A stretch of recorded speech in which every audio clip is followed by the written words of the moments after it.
Welcome to the Liberty Lobbyist, Dr. Meryl Nass. Thank you for joining me. Hey, thank you for inviting me. Good to be here. Yes. So, you are a new resident of New Hampshire, and we are very happy to have you. And those in the medical freedom space are probably familiar with your name and your face. But I actually don't know how you came to the medical freedom movement. So I was hoping we could start there. Tell us, your background and what brought you into this space. So I think I was in the medical freedom movement before it was There was one. a movement. So finished. I became a doctor in 1980, and in 1988 or early 89, I started looking into anthrax and biological warfare because I had gone to a Physicians for Social Responsibility meeting in Amherst, Massachusetts, and turned out one of the professors at UMass was doing research for the Pentagon on anthrax vaccine. And so I was asked to look into it, and I did, and I discovered a few important things. I also worked with the Quakers, led by Francis Crowe in Northampton, Massachusetts, in those days. And we were assisted by a guy named John Boniface, who later ran for Secretary of State in Massachusetts a number of years later. Anyway, I learned that the world's largest anthrax epidemic had occurrhed in Rhodesia and was almost certainly due to biological warfare, but had not been acknowledged as that. So I wrote a paper on that. And I wrote a paper on investigating and preventing biological warfare. And I was hopeful that my investigation into the Rhodesian epidemic, and that Rhodesia is now called Zimbabwe, would deter potential perpetrators from using biological warfare, because this was the first paper in the world that showed you can potentially investigate an epidemic and go backwards and show that it was not a natural occurrence. So no one had done that beforehand, and I'm not sure anyone has done it since. And at that point, I was interested in biological warfare. I was always concerned about nuclear weapons. We grew up having to put our heads down under our desks when I was a little kid, and have drills for, a nuclear attack. In fact, there was a racetrack in my town growing up, and we would be marched to the racetrack, and the whole school would have to go into their sort of underground area, like a bunker, in these drills. So the Gulf War started while I was in the middle of this research, and people started asking me to talk about anthrax because that was one of the concerns, one of the reasons supposedly we're in the Gulf. And so I did, and I looked into the vaccine which soldiers were getting, and I advised them, because at that time I was able to read basically everything that was published about anthrax, because nobody knew about it before 1990. And I would travel around to all the libraries in Massachusetts and their archives, and I read even articles from the 1830s in the Harvard Library on anthrax cases. And so it turned out, actually, in 2001, when we had our own little anthrax epidemic here in the U.S., that I was, called on by the New York Times and by many other entities, including the World Bank, to, talk about it, to understand it, to explain what was going on and how to prevent it and how to treat it and all of that. So anyway, in the 90s, I was asked to look into Gulf War syndrome, which I did. And then in 1998, the government started an anthrax vaccine program. And I had read all the literature on anthrax vaccine and knew that there was no evidence that it worked and that it was not safe and was considered one of the potential causes of Gulf War syndrome. Mm-hmm. And then in 2001, of course, we had the anthrax letters, and I was called upon again to get involved with that. So, and And soldiers were being vaccinated for anthrax, and then civilians, and then in 2003, a smallpox vaccine program came in. That was another dangerous vaccine that causes myocarditis, and heart attacks and heart failure, as well as other things.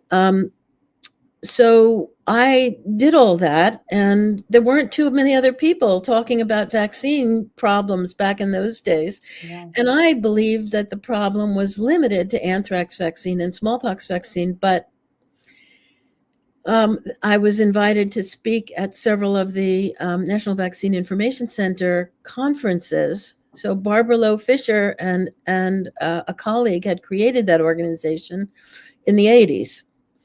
And they had looked into the problems with the childhood vaccine. So when I spoke at their conferences, I listened to the other speakers and learned that there were actually problems associated with the childhood vaccines as well.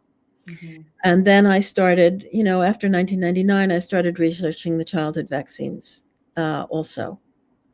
But up until that time, I was fully vaccinated. I was vaccinated with more vaccines than almost anybody because I traveled to Zimbabwe, so I'd been in Africa, I'd been in India several times, and I had gotten meningococcal vaccine and rabies vaccine and all sorts of vaccines, in addition to the usual.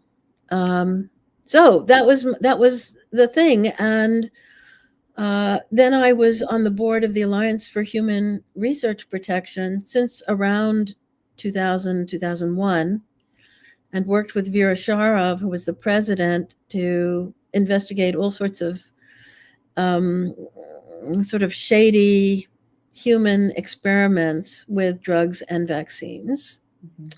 So that's why I say when there was a medical freedom movement that sort of got going around COVID, I was already there. Oh, definitely you were. Now, actually, the moment you said anthrax, I said, no, I do know her story, because the very first time I talked to her during COVID, she told me. So let me backtrack here a little bit. The anthrax vaccine, when it was being given to the military, it was FDA approved. That's correct?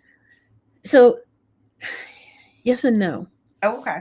Okay, so before 1972, the FDA was not approving vaccines.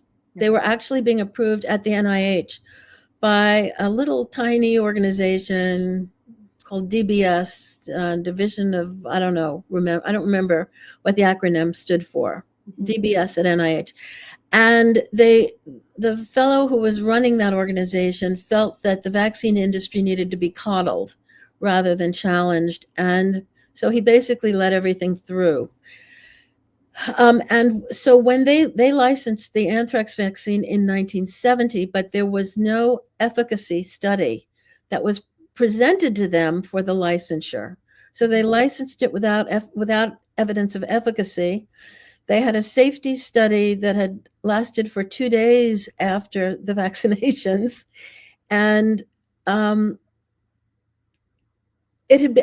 vaccine had been given to a bunch of people in the Peace Corps and a bunch of soldiers and various people, and it was all observational evidence. It had also been given to some people who worked in factories that were using goat hair, imported goat hair, which was a potential source of anthrax. And so there wasn't a lot of information. Sign me up. The NIH asked the manufacturer to conduct an efficacy trial, and the manufacturer did not. So it was licensed, but improperly. Then in 1972, all the vaccines that had been licensed at NIH, this was after scandals over polio and maybe another vaccine, which is why Congress moved the vaccines to FDA. And so FDA was instructed to basically redo the license on all of them, examine what had been done before and make sure it was appropriate. And so when they got to anthrax vaccine, there was no efficacy trial. So FDA left anthrax vaccine in limbo. So they never issued a final rule on it. So it sat there in this sort of regulatory no man's land. Mm-hmm. And that was how it was when it was given to soldiers during the Gulf War. And FDA, and there were some shady things that were done with it during the Gulf War. It was probably being manufactured at facilities that were not approved to manufacture it, and the FDA chose to look the other way, is what I think happened. There's a lot of evidence that so when the Army got ready to begin the Gulf War, remember we had the shield before the sword. They decided they needed to vaccinate their troops against anthrax, but they didn't have very much of it, and most of it was very, very old and expired. We were mandating a vaccine on the military that was in licensing limbo, which, of course, for a lot of listeners may seem similar to the COVID vaccine being emergency use authorized only. So emergency use authorization didn't exist during this time. Is that correct? That's exactly right. Mm-hmm. So there were other mechanisms by which you could give, if they were soldiers, by which you could give them unlicensed or funny vaccines. Let me put it that way. Mm-hmm. So there was a sort of a rule within the military that as long as a vaccine was in bulk storage and had not been put into vials yet, it would last forever. It would never expire. And so you think these things are impossible, but this is actually what the military was going on. And the Army, had its own group of people who were doing vaccine research, and the Army was contracting separately for vaccines.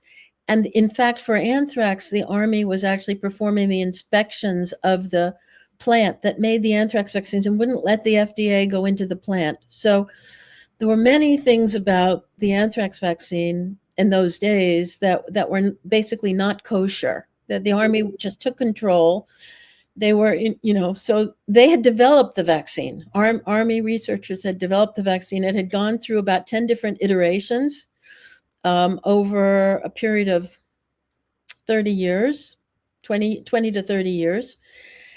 And so different soldiers at different times were getting different vaccines for anthrax. And then eventually it was licensed in 1970 by the NIH. And then after 1972 was in regulatory limbo. The soldiers who in 1998, on March 15th, when the military started a mandatory anthrax vaccine program, all of the vaccine that I know about had been in storage for a long time. Mm-hmm. Now, this is after the Gulf War. Now, in the Gulf War, it looks as if the Army contracted with a woman named Anna Johnson Winiger, who worked for the Army, went around to different pharmaceutical companies, said, would you make some anthrax vaccine for us prior to the Gulf War?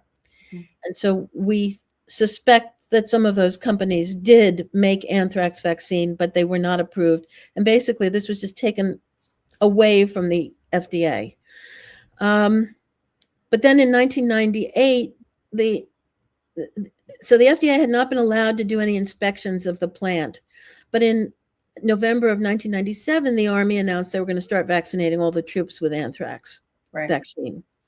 And so FDA apparently got scared at that point. And, it wasn't just a few thousand troops. Now it was going to be 2.5 million troops. And they said, okay, we're going in and we're going to do an inspection. So they went and finally inspected the plant in November of 1997 and immediately shut it down. There were 11 million doses of anthrax vaccine in storage at the factory. And in most of them, there was visible stopper material and or bacterial overgrowth in the vials or fungal growth. And so the FDA said, look, 9 million of these doses cannot be used. We're quarantining them, but we'll allow the Army to have 2 million doses. And those 2 million doses where the FDA didn't see obvious stuff growing in them were what was used on soldiers between 1998 and 2000. And that's when we had a massive amount of terrible reactions. Because it was a very rough vaccine. It was basically they would grow anthrax in a vat, kill it and spin it down, and then everything that was in the pellet, I think, got resuspended, and then the rest of it got thrown away, and nobody really filtered it to separate the DNA, the RNA, the other, because you really only wanted one primary protein. But it was a very dirty vaccine with all sorts of stuff from anthrax in it, and rudimentary. Can I make an observation? So, you would think, and I understand the idea here, right? Okay, anthrax is being used as a biological warfare. These are soldiers, therefore we want to protect them. I understand the logic. But at the same time, we have to have a strong and capable military for national defense. Right. It's always been wild to me that this particular story, and lots of stories similar to this with vaccines. I mean, we'll just inject into the military with no real thoughts that we could be not only damaging, but like potentially actually weakening our military long term overall. And I guess to me, it's just further proof of the religious belief in vaccines. Because you would have to have a religious belief in vaccines to be willing to not be worried that you are endangering the national security of the country. So the culture of the military is different than the civilian culture. Of course. And the medical people in the military are told that they are soldiers first, and doctors or nurses second. And so obeying orders and following the chain of command is extremely important. Now, remember, the military paid for this vaccine. The military inspected the vaccine. The military doctors inspected people who claimed they got sick from the vaccine. And if a doctor started saying that too many people were getting sick, that doctor would get in trouble. And then the military pays the pensions of people who are disabled because of the vaccine. So they didn't want to admit, they've never admitted in all these years that the vaccine causes any problems, because it would be very expensive for them. And they've managed to control all the people, all the people who administer it and the people who evaluate, et cetera.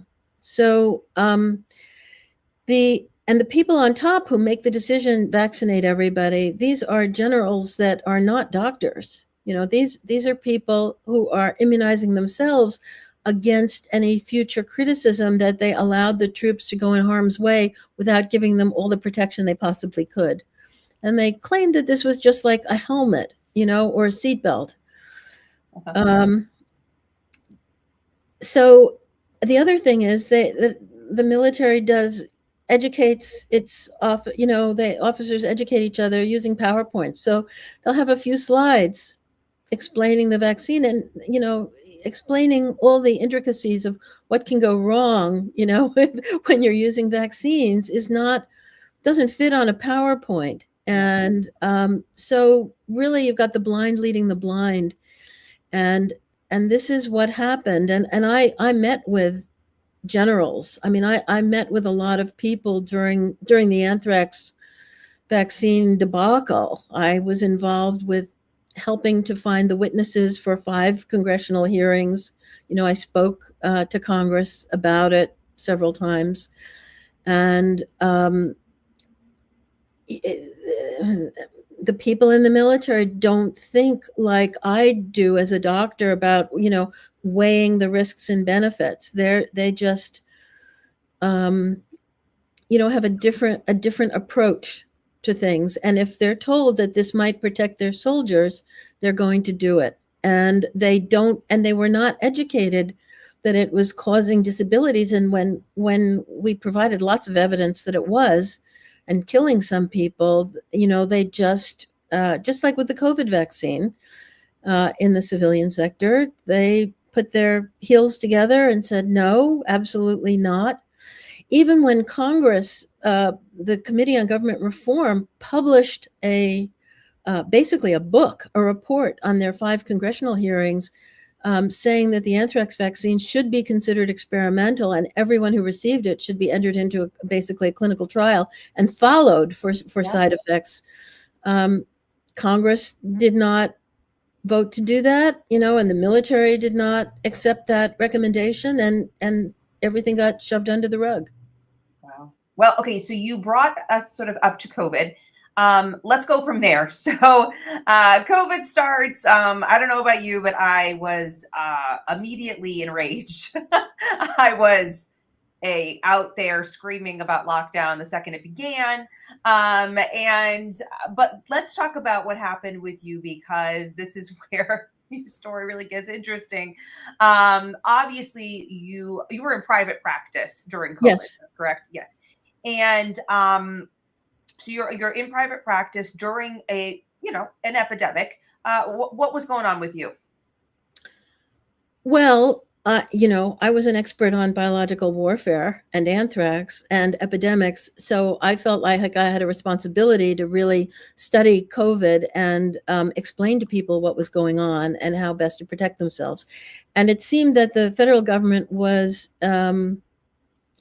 didn't really know what to do at first. And I was making suggestions. I had a blog. I'd had a blog for many years. I'd been blogging since, probably 2000 or 1999. And although the earlier stuff has been expunged from the internet, so I gave the government, as far as the lockdowns, I gave them the benefit of the doubt. I thought, yeah, 2 weeks to flatten the curve, that makes sense. I'm good with that. But it wasn't 2 weeks to flatten the curve. It was forever.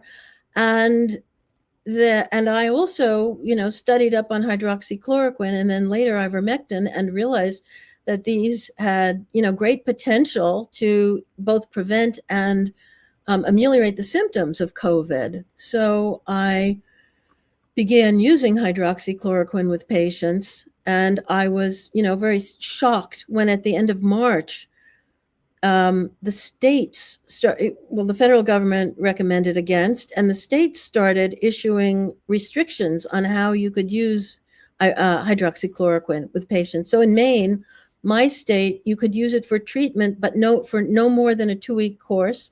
And which, by the way, you only need about a 1-week course for it. But you weren't allowed to use it for prevention. It was against the rules, and the government implied that doctors were trying to prescribe it for their own families, and that was why they had to restrict them. And that may or may not have been the case.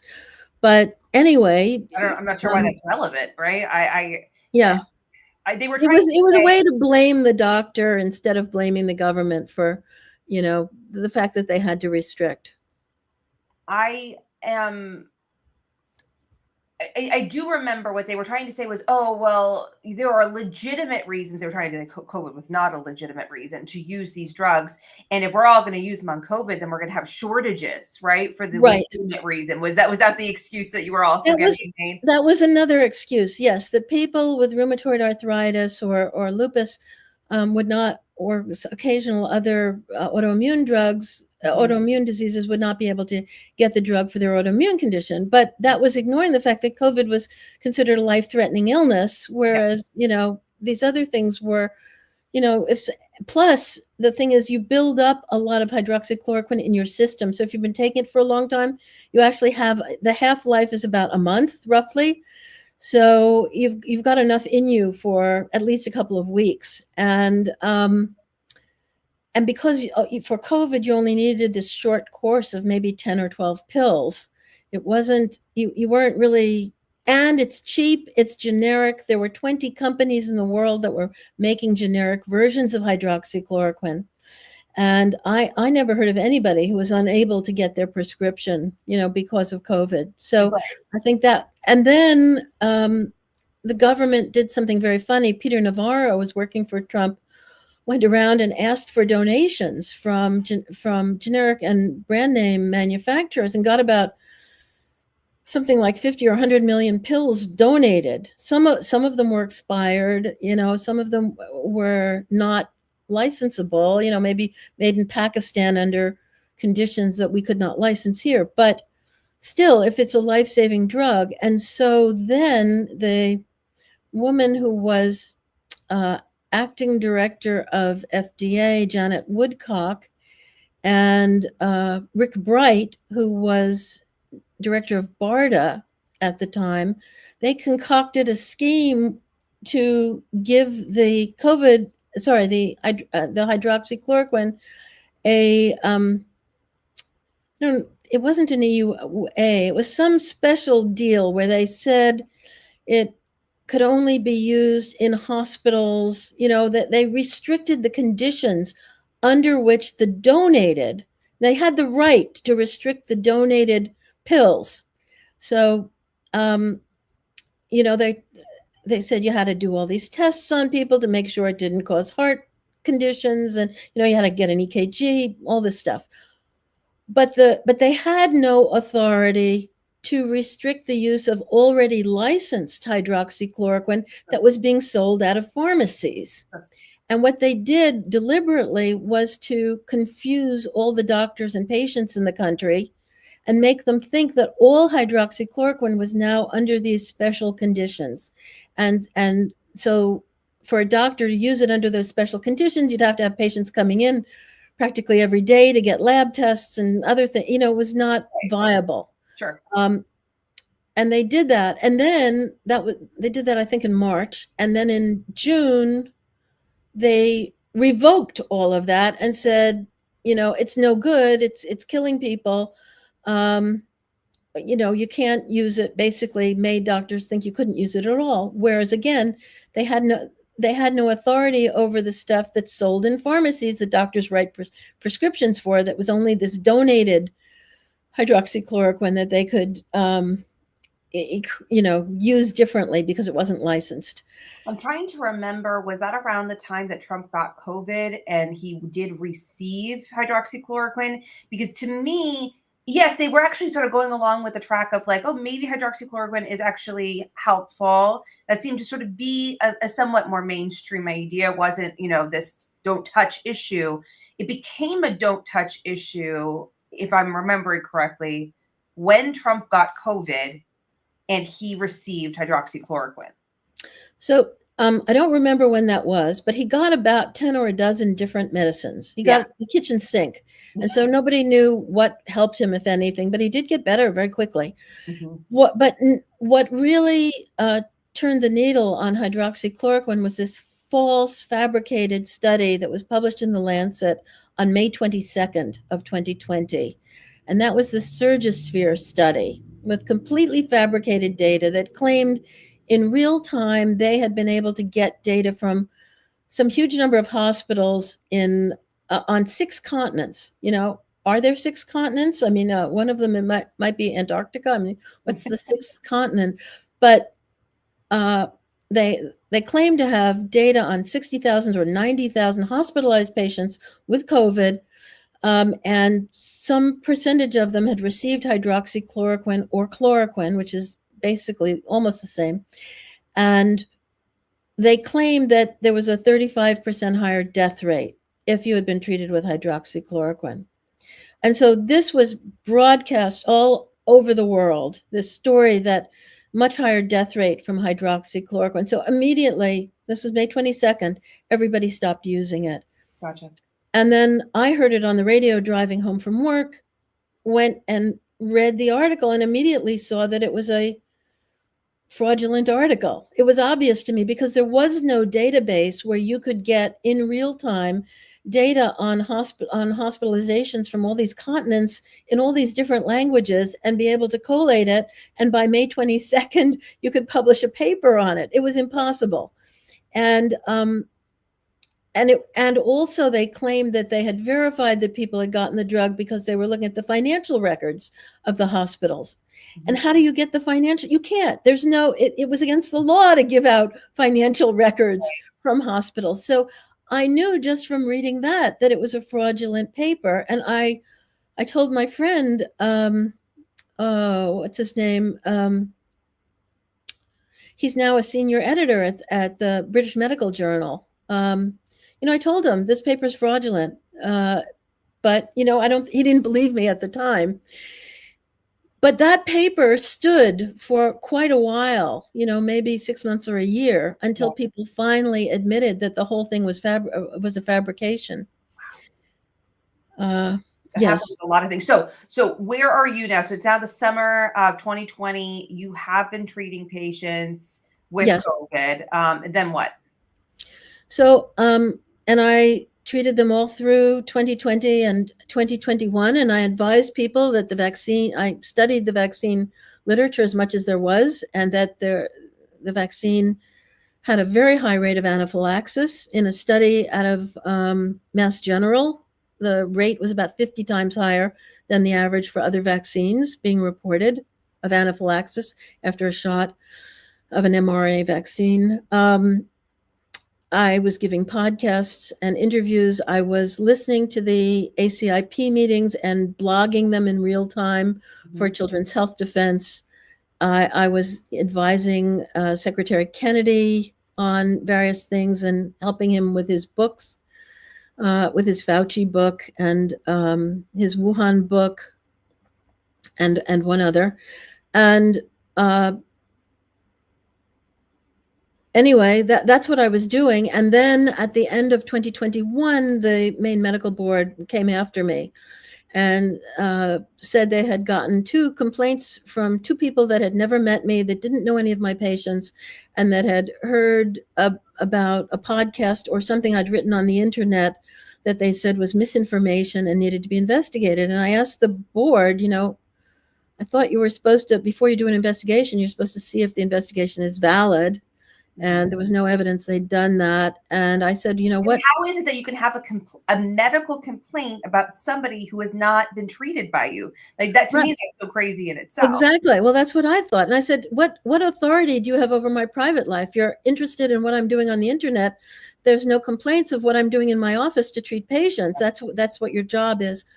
Well, they claimed they had the right to do both.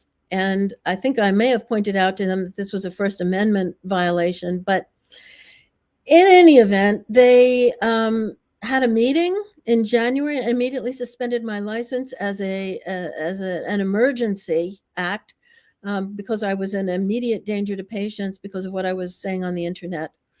And I haven't had my medical license back since then. It is still in suspension, and we are still in litigation. Wow. Wow. That's quite a few years. So you have recently moved from Maine to New Hampshire. What prompted your move? Is it I mean, I might have an idea, but tell me your answer. Yeah, no, I mean, I was pretty fed up with the Maine government, and the more things they did, the more fed up I got.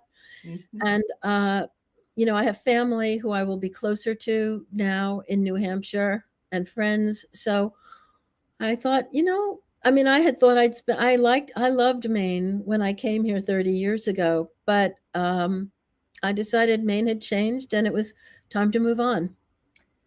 Are you considering trying to get a medical license in New Hampshire? So I had my 75th birthday yesterday. So I Oh, think it's not time for that. I gotcha. I gotcha. But you are deep into activism, and you have your own group. Do you want to talk a little bit about that?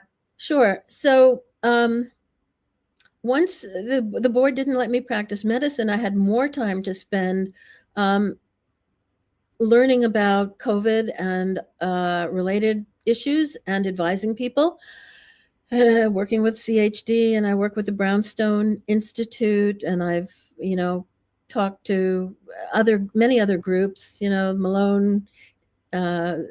Anyway, Robert Malone is a friend, and I've worked with his organization that has had meetings around the world.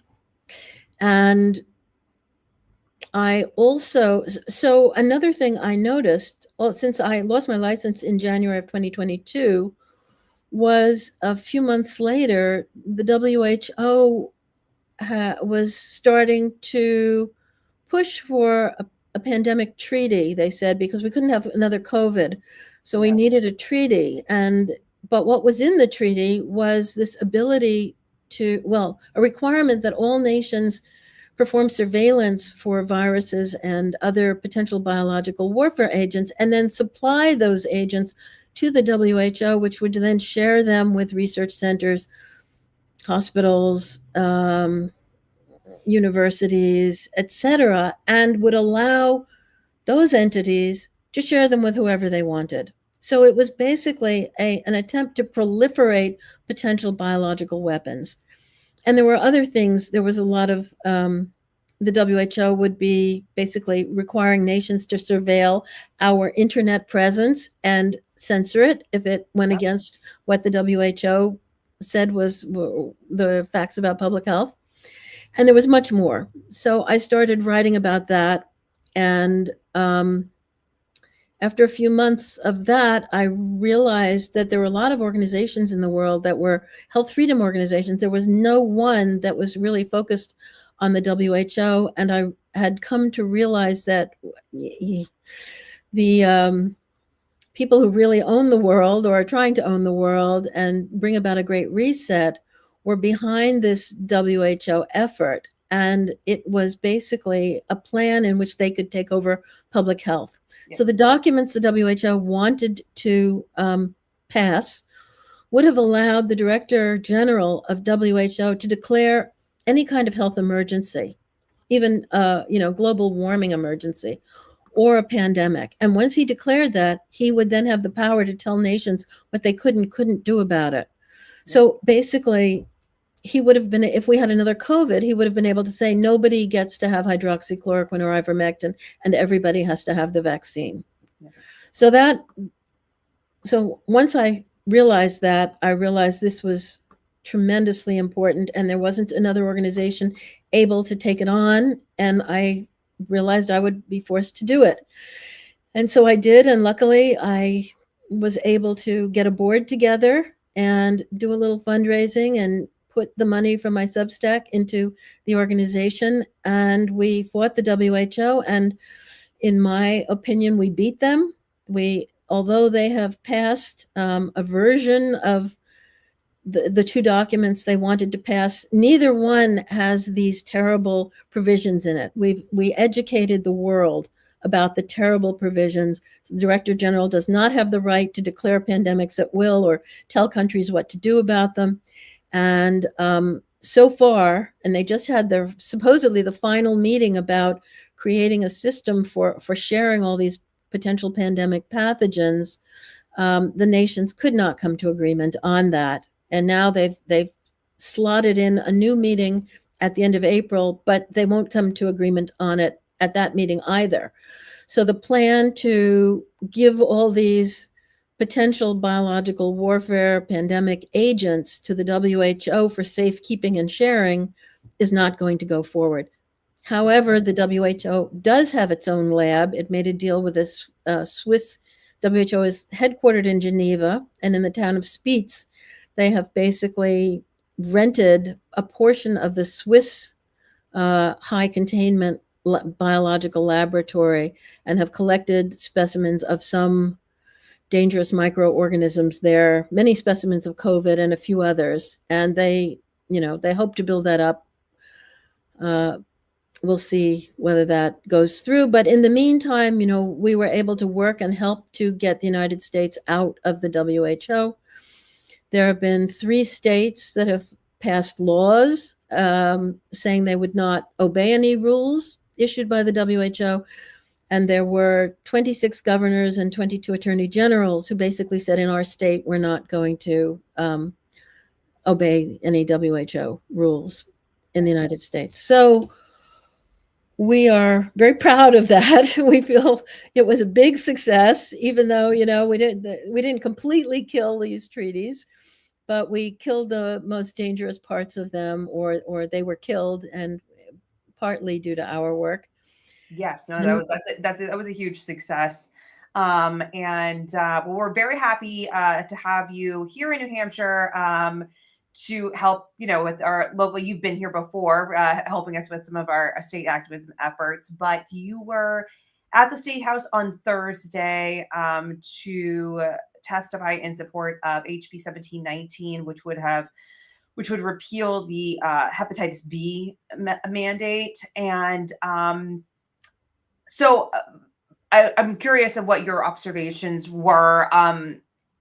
My observation was this was the most I have seen the opposition turn out against a medical freedom bill, maybe ever.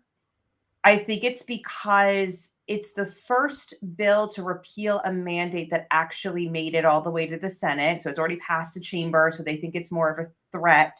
And so they were kind of amping it up a bit. I also felt like the rhetoric was the most, not to say that they never say things like this, but in my opinion, this was just like more of it, where every opposition testimony was had nothing to do with what the bill was about.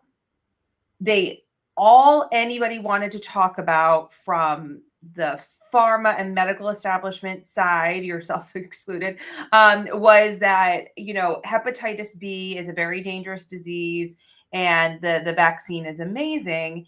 And that is not what the question that's being considered actually at all, which always drives me absolutely bananas. Okay. I mean, something could be the best vaccine that has ever existed on the face of the planet. That doesn't mean that you should mandate it. Right.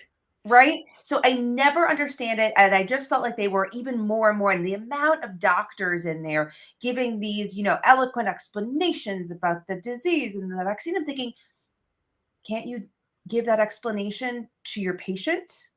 Why are you sitting here before a Senate committee begging, pretty please, government, why don't you come in and force my patients to do my will, instead of me as a doctor persuading my patient of why I'm correct and why they should listen to my advice? And I never understand it. It drives me crazy. So I was also actually shocked by the testimonies of my fellow physicians who were there, including some who actually worked for the state. So the state epidemiologist, an MD, had spoken before the House, and the state chief medical officer spoke before the Senate. And they both concealed a lot of information. So they were asked, well, how big a problem is this in the state of New Hampshire? How many cases do we have? What are we looking at? Oh, I don't know. I don't have that information. I'll get it for you, someday. We don't collect that information. Well, I looked it up, on the CDC website, and New Hampshire has 1 to 2 to 3 new cases of hepatitis B a year. Mm-hmm. And how many neonatal cases, how many cases in babies that were missed, that didn't get vaccinated and didn't get the HPIG are there in the United States per year? 10 to 20 neonatal cases of hepatitis B. So virtually none in New Hampshire, because New Hampshire has, less than 1% of the U.S. population, about a 0.5% or less. Yeah. And that's what they didn't want to tell the Senate. They also misspoke about how patients might not be able to access the vaccine if the mandate were taken away, which was not true either. No, they always like to say, by the way, New Hampshire has a vaccine purchasing program. So we're one of only like 6 states, and it drives me crazy. I'm always trying to get rid of it. Where the health department purchases all childhood vaccines, and then the doctors get them from the state. So they're always trying to tangled weave and say, well, if it's not mandated, then the state isn't going to be purchasing it through this bulk purchasing program that saves everybody money. And so therefore it's going to cost more, or it somehow won't be available. There is no evidence that is true at all. The mandates for the school and daycare requirements are not at all tied with the vaccine purchasing program. The vaccine purchasing program purchases vaccines that are not mandated for school and daycare attendance right now. Okay, and then there was the worst omission, which was most shocking to me, because the implication of everybody's testimony, I thought they had probably all been given the same talking points. And probably they were told what not to talk about, which was how many cases there actually were in New Hampshire. Was the fact that when you vaccinate all the babies, because some, 1% of mothers may not be tested beforehand to see whether she has hepatitis B, is contagious and would transmit. There's only supposedly 0.5% of mothers that are in the United States, throughout the United States, that are positive, and 99.5% are negative. And then in New Hampshire, there's a law that requires you to test mothers, and only 1% doesn't get tested. So it'd be this infinitesimal number of babies you'd be missing. That the mandate, if you mandated it for everybody, there might be just one baby a year, something like, or 2 babies a year that would be missed because their mother hadn't been tested and was positive.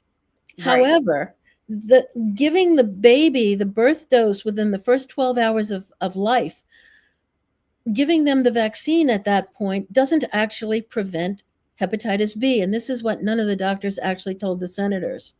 You have to get hepatitis B immune globulin at the same time, which only is given if the mother tests positive. And that protects immediately. The vaccine doesn't offer any protection until 2 to 4 weeks. And even then, it only provides a protective titer in 25% of babies. And you have to get the whole 3-dose series to get up to 95% protection, which takes at least 6 months. So the hepatitis B immune globulin is given also within the first 12 hours, and that protects you for 4 to 6 months until the vaccine protection kicks in. So all these doctors that said it was so necessary to give the birth dose of vaccine to prevent hepatitis B were actually lying, because the birth dose of hepatitis B vaccine without the hepatitis B immune globulin only protects at best 25% of babies. Okay, and so not what immediately. Is it? So that's actually a new piece of information for me. So then, okay, let me back up here. They claim, okay, that really the only way a child, like a newborn or even a child, period, could contract hepatitis B is in birth from a mother. Okay. So but you're saying that there's no way that even if that happened, that vaccine is actually going to help in that circumstance all alone. So then how else are the children getting it? Because by the way, on the House floor, when this bill passed, the Democrat representative said, well, if the children have hepatitis B and they go to school with each other and they bite each other, they're going to spread hepatitis B. And I'm thinking, well, first of all, if the children are all biting each other, I think we have bigger problems. Okay. Right. That's, another thing. But where are they contracting hepatitis B if it wasn't at birth? Right. So, as I'm sure most of your listeners know, hepatitis B is transmitted almost entirely through sexual intercourse and through dirty needles. Yeah. It is, and the population that the CDC wanted to vaccinate when these vaccines were first licensed in the late 1980s was sex workers, promiscuous gay men, and IV drug abusers. Yes. Those are the population. And hepatitis B is very prominent in China and Southeast Asia. So people who were born in those countries are likely to have it, to bring it. And in fact, mothers who are positive for hepatitis B and could transmit to their children, 53% of those mothers were born outside of the United States. So, and the Black population and the Pacific Island population, which is closer to China and Southeast Asia, they have much higher rates than white Caucasians do. And so in New Hampshire, which is, a very Caucasian state, the rates are low, quite low. In fact, the rate of new chronic hepatitis B cases was the lowest in New Hampshire of any state out of the 44 that CDC had information on. New Hampshire was the lowest. So that's the kind of information that your state epidemiologist and chief medical officer did not want to give the senators. And you have to ask why, they must see this as, the first thing to go, the straw that broke the camel's back. If this mandate goes, who knows, because there's no reason for this mandate. This is a stupid mandate, that is harming more children than it's helping. Because what you really need is you have to test every mother. You've already got a law in New Hampshire to do that. All you need to do is amend that law, add a fine for not testing, at a $10,000 fine. And I guarantee you, every baby's mother will be tested in New Hampshire, because no doctor, no hospital is going to want to pay a $10,000 fine. And guess what? The test takes 5 minutes to do. It can be done in any hospital immediately at the time of birth, even if the mother's never been tested before. You could still give the vaccine within 12 hours in the Hep B if you have a positive case. So it's really criminal that women are falling through the cracks and not getting tested when they give birth. And only 1% in New Hampshire. CDC claims it's 10 to 15% in the whole country. Well, let's require it. That's, fine the institutions that don't test the mothers, because you're not going to help the baby if you only give them vaccine. You have to give them the immune globulin also. And you can only do that if you have a positive test. Interesting. All right. Well, we will see what happens with that bill. I was really hoping to get across to the Senate the full no mandate bill, because this is what happens when you get to like political bodies that are a little bit more squeamish. If you put the big thing in front of them, they're willing to take the smaller thing. Right. Now, unfortunately, the Hep B bill is the big bill. So we'll see how it goes. I always knew that, going backwards with mandates here was going to be a multi-year effort. So we're starting this year, and we'll see how things go. And that is, why the medical establishment came out so full force, because, they see this as the first shoe to drop, as like the first domino over, which right. is probably politically correct, if I'm being honest. So there you go. Hey, how can people find you and your organization? So I write on Substack, and I posted a lot of information and a video that I did this morning for Children's Health Defense on this hepatitis B vaccine and the mandate. So that's at merylnass.substack.com. And our organization is Door to Freedom, doortofreedom.org. And our most recent project was Save Our Food and Farms. So we've been working to try to turn around the huge loss. We're losing 63 farms a day in the United States over the last 7 years.